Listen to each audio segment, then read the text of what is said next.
பள்ளி கல்வி திட்டத்தின் சமகர சிக்ஷா கீழ் பல்வேறு மாணவர் நலன் சார்ந்த திட்டங்களை கடந்த 7 ஆண்டுகளாக மாநில அரசு சிறப்புடன் செயல்படுத்தி வருகிறது.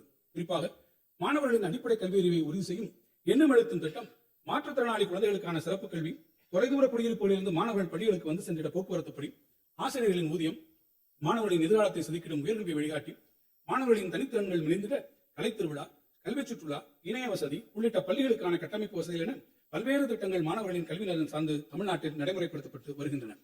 எனினும் இந்த ஆண்டு மும்மொழிக் கொள்கையை உள்ளடக்கிய ஒன்றிய அரசின் புதிய கல்விக் கொள்கையினை தமிழ்நாடு ஏற்றுக்கொள்ளாததால் ஏற்கனவே ஒப்புதல் வழங்கிய நிலையிலும் 2152 கோடி ரூபாயை ஒன்றிய அரசு தமிழ்நாட்டிற்கு விடுவிக்காமல் வஞ்சித்துள்ளது என்பதை இம்மாமன்ற உறுப்பினர்கள் நன்கு அறிவார்கள். ஒன்றிய அரசு தமிழ்நாட்டுக்கு உரிய நிதியை விடுவிக்காவிட்டாலும் மாணவர் நலன் கருதி அரசு பள்ளி மாணவர்களின் கல்வி ஒரு துளியேனும் பாதிக்கப்படக்கூடாது என்பதற்காக ஆசிரியரின் ஊதியம் உள்ளிட்ட அத்திட்டங்களுக்குரிய நிதியை மாநில அரசே தனது சொந்த நிதி ஆதாரங்களில் இருந்து விடுவித்துள்ளது. நெருக்கடியான இந்த சூழ்நிலையிலும் 2000 கோடி ரூபாய் நிதியினை இழந்தாலும் இருமொழிக் கொள்கையினை விட்டுத்தர மாட்டோம் என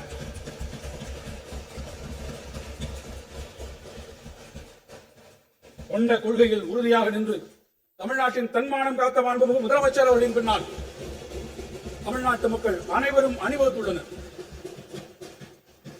எத்தனை தடைகள் எதிர்வரினும் மன உறுதியோடு நம்மை வழிநடத்தும் மாண்புமிகு முதலமைச்சர் அவர்களுக்கு ஆதரவாய் திரண்டிருக்கும் தமிழ்நாட்டு மக்களுக்கு பாவேந்தர் பாரதிதாசனின் வைர வரிகளை நினைவு கூற விழைகிறேன். தமிழருக்கு தொண்டு செய்யும் தமிழனுக்கு தடை செய்யும் நெடுங்குன்றும் தூளாய் போகும். தொலைதூர மலைப்பகுதிகளில் வாழ்ந்து வரும் மக்கள் நலனை கருத்தில் கொண்டு குறிப்பாக பழங்குடியின மாணவர்களின் இடைநிற்றலை குறைக்கும் நோக்கத்தோடு மாணவர்கள் அவர்களது இருப்பிடத்திற்கு அருகிலேயே உயர்கல்வியை தொடர்ந்து பயின்ற அரசு தொடர் முயற்சிகளை எடுத்து வருகிறது.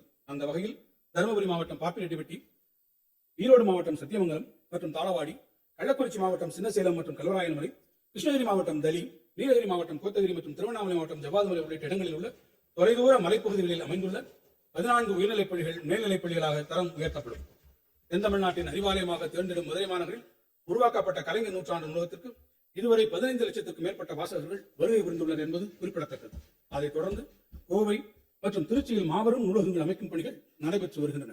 அறிவை பரவலாக்கிடும் முயற்சிகளின் அடுத்த கட்டமாக சேலம், கடலூர் மற்றும் திருநெல்வேலியில் பொதுமக்கள் போட்டித் தேர்வு எழுதிடும் மாணவர்கள் பயன்பெறும் விதமாக தலா 1 லட்சம் புத்தகங்கள் மற்றும் மாநாட்டுக்கூட வசதிகளுடன் நூலகங்கள் அமைக்கப்படும். இந்த வரவு செலவு திட்ட மதிப்பீடுகளில் பள்ளிக்கல்வித்துறைக்கு 46,767 கோடி ரூபாய் ஒதுக்கீடு செய்யப்பட்டுள்ளது.